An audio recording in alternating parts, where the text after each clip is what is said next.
With a final exertion, Simone deactivates her grab waist after the final set. You ever seen Pero Grat help her by handing over the Terran's bottle of water and sweat excretion collection towel? 2/3 my usual max, Simone husks as she accepts the assistance. You look better, much shiny too, Mickey says in encouragement. Thanks, the redhead chuckles, as she pats her towel against her damp 2.5-inch length head fur. Still not feeling my best, but progress is progress. The head is still in the scramble department, unfortunately, and Dave has done all he can do. Even Vermis refused to have a session after seeing the mayhem in here. Too unravelled. Requires healing or risk death, they said. Fun. If need, I have much traditional grad remedies. I asked Dave what we accept, Nodrin offers. Remedies, huh? Like what? 'Cause I got the drug department covered, Simone inquires, before Mickey helps her sit upright. Drugs, yes, but not just for body. For mind and for spirit. I help guide your spirit, aligned self. Common grad practice, Nodrin clarifies. Simone exposes her teeth with a sharp inhale. I don't know about that. I'm not really the spiritual type, she gently turns down. No need to be. Practice akin to meditation. I believe spirit's involved, but also health of mind. If no, much fine, mere offer. Nodrin assures with a hand wave. Not very much good shaman. No hurt, Mickey adds. Though being hurt isn't one of Simone's concerns. I mean, I already meditate. Well, I kind of fell off the horse for a bit. So, I suppose this can work as a motivator to get back into the swing of things. Sure, Simone caves with a shrug. Good, not regret, Nodrin promises. We'll prepare in Bathe Room. First I meet Dave. Give some time. We'll call, they say, before peeling away from their bondmate to start the quest. All right, Meek and I will wrap up in here, I guess, Simone replies with an amused shake of her head. Not very much excited. Much thanks, Mickey says, as she helps Simone onto her feet. It's all good. So, how are you two settling in? Any issues? The redhead asks, as she starts some final stretches to activate any muscles that need attention. Much good. Learning much. Magic mind vision device still much heard. But we see news of Grad. No bad, little scary, most good. See me lots. Interview broadcast in much places. People say funny things, think me scary. But many scared of Grad. Mickey responds with a mix of enthusiasm and disappointment. Yeah, it's been a while since a notable Deathworlder species joined the stars. Especially with how yours started. Hasn't been anything like it since my people came on stage. But I meant more of you and Nodrin specifically. I know it's been a lot. Ah, exciting. We happy. Much adventure. Much new to see. Exactly we want, Mickey assures. Simone lets out a strained laugh mid-stretch. If you say so. Just warning you, things might get rough, she says. We understand. Stars harsh, and stars in peril? But if Grad help, stars like Grad better. The dark green woman reasons. Grad protect community. Stars new community. We much want to be here, good place to help. Grant no violence. World use it. We do. Stars, just new world. But violence is for defense. Grant no light concept of conquer. Her voice trails off at that final notion. I'm guessing you've been looking into Terran history more, Simone guesses. Giving herself away before even speaking, Mickey whips her tail in discomfort. Yes.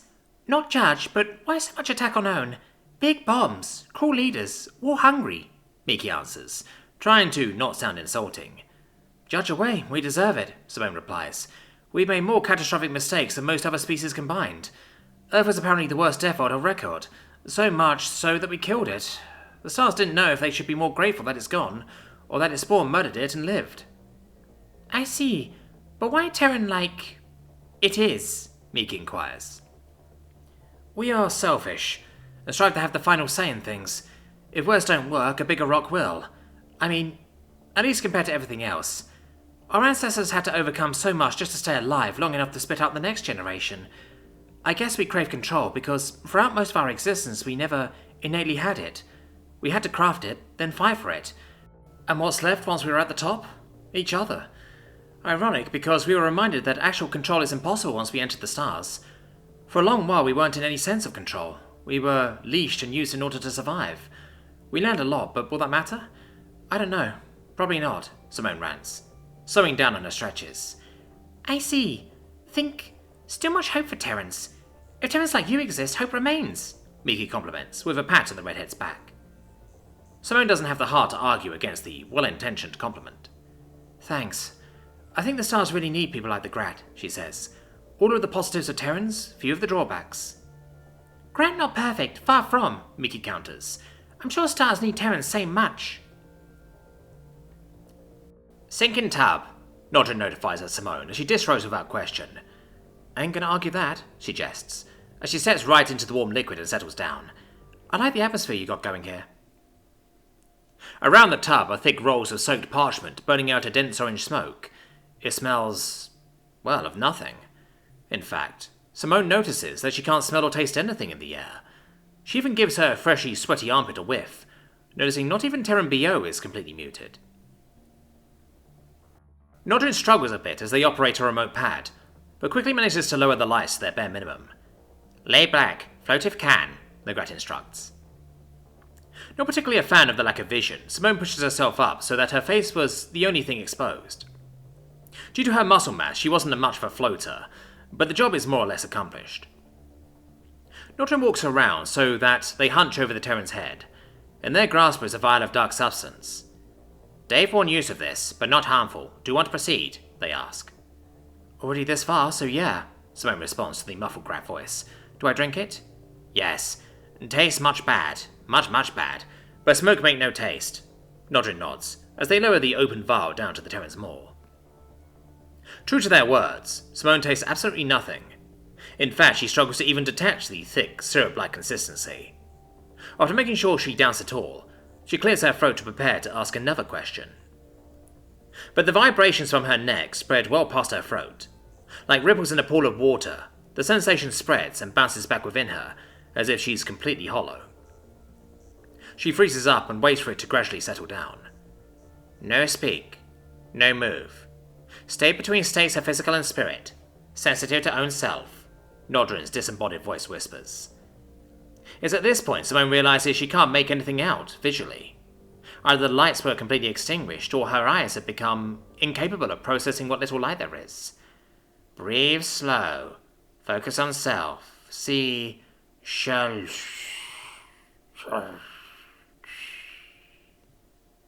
Nodrin's voice grows distant, and dissolves into white noise, until Simone's consciousness is all by itself. No senses, no feeling, just existence of a consciousness in a void of itself. Simone has never felt more at peace in her entire life, and despite her general skepticism, her imagination can't help but wonder if this is the state before and after life. If so, it's not so bad. Or maybe, this is at the core of life, what it feels to be alive at its basic raw incarnation. Endless reach, within a state of nothing and everything, reality stripped away, time meaningless and no need for some purpose to be. It just is, and that's all that's needed. But then something begins. Itching. Like an internal rash of the soul. An interruption sourced from something else. Something that feels tethered and caught within her, that both feels her and not her. It's hard for Simone to understand or wrap her head around it, so she tries to filter in her own context. Something that matches the feeling she's getting in a visual form. Stars begin to spread out around her, sourced from the unknown. They expand and swirl into an open galaxy, then another, and another, and another, until a vague visage is constructed. A broken face in shambles. But it's more than a face. Simone can feel that it's a sense of identity that continuously collapses and twists, until pieces loosely connect. Yet so much is still out of place, not cohesive in any manner. It struggles to pull itself together with only the most minimal drop of success in an ocean of failure. Shara, Simone knows, seeing how her mind translated the fractured scraps of Manarian within it. Shara, are you there? The Terran inquires in thought. The distorted, jumbled face pauses for a moment, acknowledging being addressed. Half-baked thoughts and feelings start to leak from her, some connected, others not. The result of a person shattering into several millions of fragments, working in an unfathomably broken network of questionable consciousness.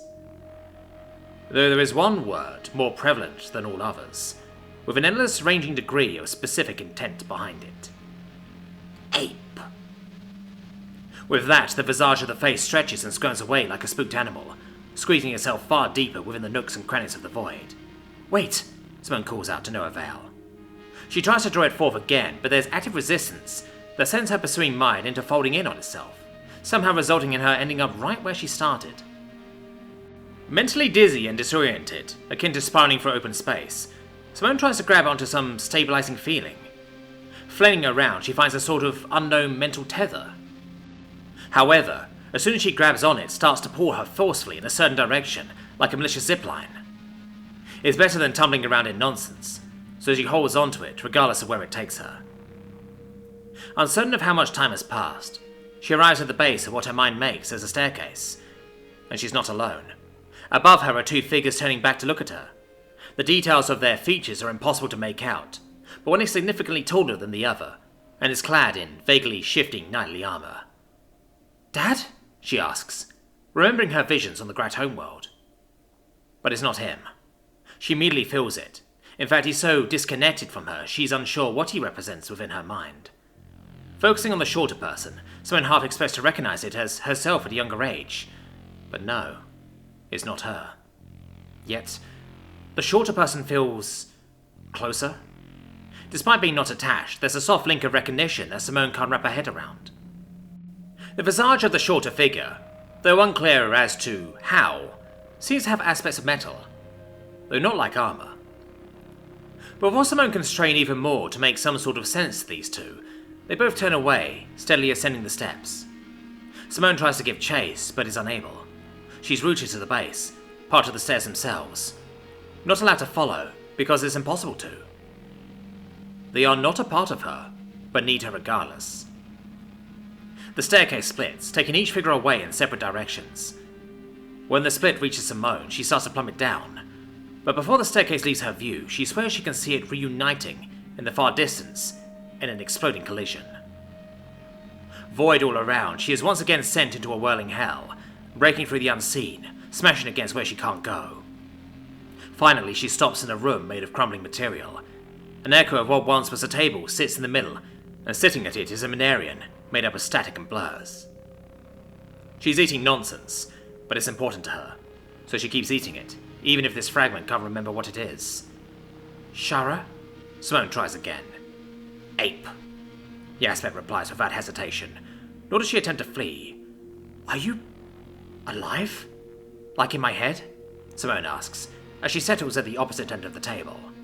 "I don't know." "What are you trying to do? Are you trying to take my head over?" "I can't, but my duty will be fulfilled. My duty. The visage starts to eat faster as if out of desperation. "How do I get rid of you?" No. The Bowenarian begins to scream out like a hysterical malfunctioning program. "Not yet. Not yet. I must. Duty. You already did it. I saw. You died doing it." The Minarian, in ballistic aggression and confusion, throws the fragment of table aside and screeches at Simone. "There's more, I must! Simone flails as she flies for open air, along with the rest of the tub's liquid contents. She is briefly suspended, surrounded by orbs and droplets of wavering liquids, but gravity returns as she smashes back into the solid floor. Red lights are flashing, and the alarm is blaring. Pain of hitting the spar floor. This is real. Still very much out of sorts, Simone twists herself to get on her hands and knees. Her wet new body barely resists slipping on the slick floor. Just before she's about to stand up, another well-shaken occurrence thunders out, shaking the floor more than enough to send her crashing back down in a prone position. "Engines offline! Boarding ship attached!" Trogno's voice speaks out from the intercom. Simone reaches up to her lens and comm, only feeling bare skin. She isn't wearing them. Of course she isn't. "Locking ship down! Intruders imminent!" the captain says. The dizzy redhead coughs and grits her teeth. She's needed, and she couldn't be more useless. "Turning off comms in case they tap into the network. Princess, if this is the last time we speak, it's been an honor, and I will ensure your child's safety no matter the cost," Chogno says, through a direct call to Chuck. "It's not over yet. We'll work our way to you. Lock yourself in your quarters with 7 and SJ. We'll grab some men and get to you, alright?" Chuck replies, doing her best to not let the sheer dread take over. Understood. May the stars be with you, the captain agrees. Chokanuk, Chuck says. Yes, Princess? I just want you to know that you have been... I think of you as everything a father should be, and that I cherish you more than I can express. Chuck speaks, as if the possibility of these being her last words to the captain fully sinks in. I know. I hope to see you soon and safe. With that, the comm network goes completely dead. Shaking her numb legs, Chuck hurries to put on her power armor, noticing that thanks to her juvenile requested modification, isn't yet airtight. But it still works for its combat capabilities. As she starts connecting on plays, Mickey and Nodrin come into the armory gym with Vin in tow. Where's Simone? Chuck says. Locked in spa, Nodrin updates. Can't open, broken. But I dragged Simone out water at first attack. Unconscious, safer now. A clash of relief and dread mix like cold and hot water in Chuck. Very well. She's not in the best shape for fighting. It's up to us. The Callie sorts out to the room and herself. I'm afraid I have no combat training or experience, but I can hold a weapon, Vin volunteers. Chuck nods before looking to the grad duo. Simone gave us weapon firing lessons. I hope you retain what she taught you. The rifle is mine. Each of you take a pulse pistol, she directs before fitting on a helmet. Yes, Mickey answers for the both of them, as they scramble over to where the weapon rack was. And I? Vin inquires. You are the most vulnerable out of us, so you will stay behind with this. Only use it if you need to, Chuck replies, as she holds out Simone's golden-plated plasma colt. Vin hesitates but accepts the weapon, feeling as though he's holding an armed explosive. Ooh, oh my, he pants, as his mittens struggle to find a comfortable hold on it. Thinking it over more, Chuck carefully places a lower appendage on the Nox's shoulder. Do you wish to use a pulse weapon instead? She offers. Vin's beady black eyes harden. No, we're defending our home, and we must rise to the occasion. This is fine, he resolves bravely. Very well, the Callie agrees before addressing everyone. Vin's correct. However, I won't ask you all to fight. These powers are here for me, and although I can't guarantee your safety if I turn myself over, if that's Silence! You no surrender! No! Mickey interrupts. Grad trade one life. May as well trade all. This is our home. No one takes anyone from home. Gratify you all. We together or we not. We choose together, always. Nodrin adds firmly. Too much rides on your safety, Chuck. Even if I was inclined to the idea, the universe's future requires you to be alive, Vin asserts. Right. I just needed to know. Thank you. Let's go. The fully armored Callie marches ahead of the rest, funnily enough being the most durable. She activates her armor systems to be 5 times her natural strength, and lifts her rifle up at the ready. Gazing down the hallway towards the center cargo bay overhang, she could already hear the stomping and skittering of inbound intruders making their way up the steps. Hearing this as well, the Grat scatters to the doorways of other rooms, preparing to hold the hallway, while not clustering together. Chuck waits for Vin to remain in the armory while she sets up back in its doorway. When the first calf peeks around the corner into the hallway, the cranium explodes from Chuck's precise shot. Unable to mentally celebrate her shot, a dozen more calf blunder around the corner in a furious swarm. Chuck has to take cover in the room as an avalanche of incoming fire pounds on her position. However, there's a sudden break followed by the chittering screams of furious Deathworlders. Peeking back out, Chuck sees that Mickey and Nodrin bounded right into the swarm, are in the midst of ripping and tearing segmented legs free from carved bodies. Mickey being the more brutal of the two, tackling one after another, shredding at anything that her teeth and claws found. Nodrin being the lesser fighter, fires their pulse pistol in close proximity, and uses it as a crushing club at any calf that attempts to attack their bombmate when she's exposed. They're sloppy in execution, executing their commit until the hallway is caked in neon blue gore and kiting corpses. Mickey stands from her last prey, spitting out blue chunks and wiping her mouth. Nodrin pats her back, but raises their pistol at a Jacques Toc dashing into view. But the Dino Fuck's ribcage implodes as they are squarely hit. Screeching in a hollow wheeze, they step back and fall over the railing to the cargo bay floor. Chuck nods at the Grat as she maneuvers up to them. You good? Nodrin comments to the princess, as they regroup and slowly move to view the cargo bay. Simone is a good instructor. Now focus, Chuck replies softly. She presses on and gazes down to see at least 4 more Shatoks taking cover down below. Unfortunately, there's no reliable cover other than ineffective railing. In addition to that problem, she notices that they've already breached the first set of doors towards the front of the ship, meaning there are more who are getting close to the rest of the crew. She has no time to... In a flash, a tendril whips around the corner and snatches the Callie's arm. In a violent swing, she is lifted and thrown along the overcropping in front of the other upper hallway. She tumbles harshly, but thankfully her armor does its duty and takes most of the impact. She staggers back on her hooves to see that it's Thakmor who who tossed her like it was nothing. The princess is here! She's in armor! The Thakmor announces gleefully, before suddenly two Grab pounce on his back in a mad murderous rage, clawing and firing their weapons point blank.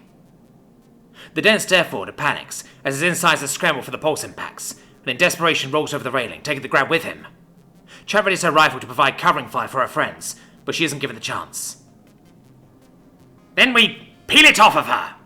A roaring Dillo says, as he bounds from the stairs, backhandling the Callie with the strongest arms of any Deathworlder. This time Chad feels it much more as her chest plate dents on impact. Her grip on her rifle is non-existent as she flies and crashes down the facility hallway. Without thinking, she increases her armor's strength output to the point where it warns her of possibly causing self-harm from the sheer momentum the armor can currently operate at. However, she feels no choice as her back slams into the far back wall. Fighting a Dillo opponent alone is near hopeless otherwise. She pushes up from the floor with too much strength behind it, sending her up into the air a bit before her hooves land back down unsteadily. She can't fight like this. Too much unintended momentum will make her unbalanced and clumsy, but she won't have the raw strength otherwise. Maybe she can simply get past him. Turning her strength down to a manageable level, she readies herself to bolt, but the larger than average frame of this particular Dillo shakes her resolve. There's so little room to squeeze through. Even for a Dillo, this individual is a massive specimen of his people. Must this be difficult, princess? It's over. The Dillo speaks through his neck vents with evil intent. His beak snaps in excitement as the blazing red alarm bounces off his 6 dark eyes. I'm not allowing you to take me. For as long as I breathe, Chat challenges, raising her upper fists up while instinctively wrapping her lowers around her torso as a form of extra bodily protection. Though it's clear her lack of hand-to-hand experience is dreadfully non-existent. Dead is just as good, the Dillo vents darkly. Chat's eyes flash in defiance despite knowing the probable outcome. Crunch wham! The spar door buckles and flies out with tremendous force right into the side of the Dillo. Against the door is the naked Terran using her entire body to propel the dislodged object as a crushing ram. The shot Dillo crumbles against the wall, his massive head fringe cracking from the sheer thrashing impact. Simone pulls back with the door in her grasp, reels it back, and casts it downward against the Dillo's head like an oversized paddle. The Dillo roars through his vents furiously before charging the Terran with his superior mass.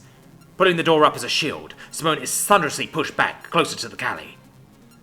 The redhair's weakened muscles tense and tremble in resistance, but he able to slow the advance enough for the Dillo to switch his plan of attack. Swinging a thick arm, he crushes the Terran from the side and smashes her along with the door into the wall. Seemingly to only piss the redhead off even more, she pushes off and Superman punches her fist straight into the Dillo's exposed neck vents. Her arm sinks until it explodes out of the vents on the other side, rupturing the airway from this gruesome attack. The Dillo thrashes to bring the Terran down with him. However, Simone launches herself up and around on the Dillo's back, grabbing her blooded fist with her other arm. She squeezes with all her might, as neither the Dillo's massive walking arms or smaller chest manipulators can reach his assailant. In a last burst of desperation, the Dillo crashes against the wall in vain. After a guttural snap, crackle and pop, his brain is separated from his spine, sending him down forward to the floor.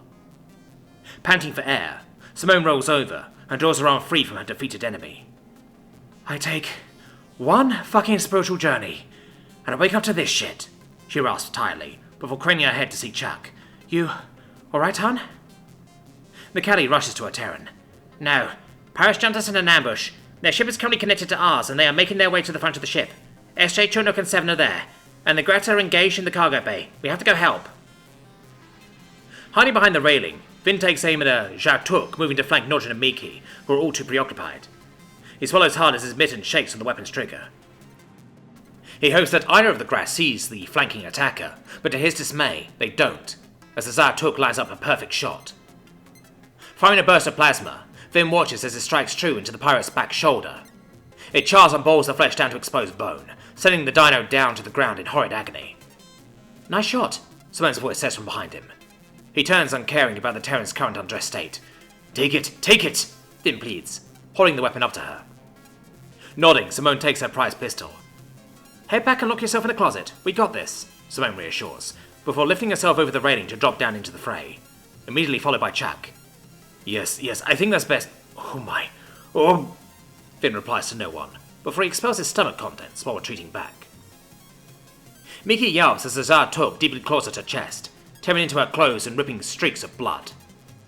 Almost immediately, the searing attacker's skull is no longer existing into a plume of evaporated particles.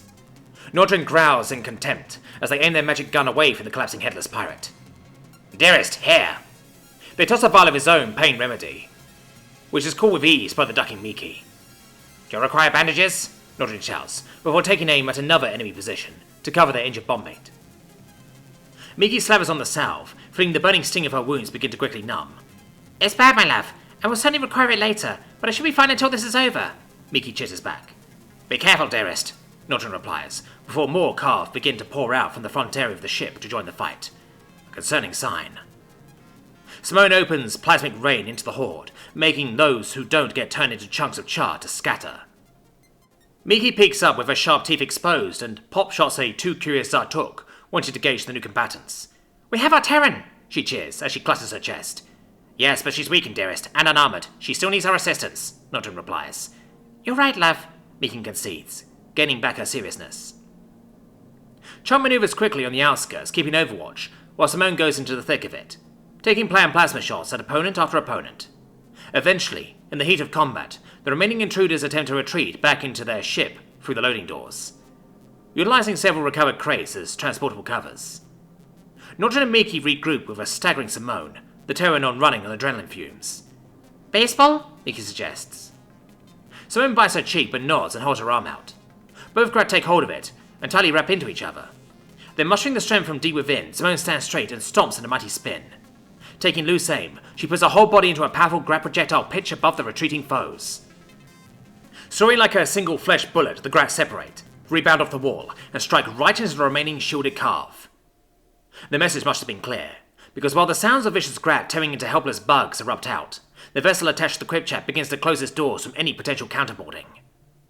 Chuck hurries and manually presses the controls to the Quipchat's doors to seal as well, before bolting down towards the front of the ship. They might have got to them, she chirps in panic. Simone's heart begins to race, giving her the fuel to follow at a fast pace. It then sinks as she sees the remains of a bot's torso in front of forced open doors that lead into the bridge. Around them are several curved bodies that have been crushed. 7! Chuck shouts as she moves up to it. My core is not all damaged. I held the door for as long, they say in a worried buzz.